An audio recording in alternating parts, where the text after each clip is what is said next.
సూర్యాపేట జిల్లాలో టెన్షన్ వాతావరణం నెలకొంది. నేరేడుచర్ల మండలం ఎల్బీ నగర్ దర్శించెల్లలో స్వల్ప ఉద్రిక్త వాతావరణం ఏర్పడింది. బీఆర్ఎస్ కాంగ్రెస్ నేతల మధ్య ఘర్షణ తలెత్తింది. పోలింగ్ కేంద్రం దగ్గర ప్రచారం నిర్వహిస్తున్నారని ఇరు పార్టీల నేతలు వాగ్వాదానికి దిగారు. దీంతో ఆందోళనకారులను పోలీసులు చెదరగొట్టారు.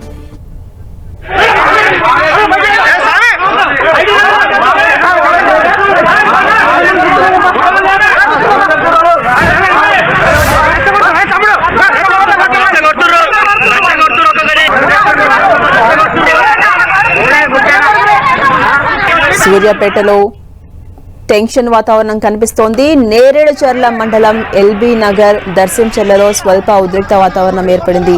ఆ విజువల్స్ మనం టీవీ స్క్రీన్ పై చూడొచ్చు. బీఆర్ఎస్ కాంగ్రెస్ నేతల మధ్య ఘర్షణ ఏర్పడింది. పోలింగ్ కేంద్రాల దగ్గర అందరూ ప్రచారం నిర్వహిస్తున్నారని ఒకరిపై ఒకరు ఆరోపణలు చేసుకుంటూ వాగ్వాదానికి దిగారు ఇరు పార్టీల నేతలు. దీంతో అటు పోలీసులు రంగప్రవేశం చేసి ఆందోళనకారులను చెదరగొట్టారు.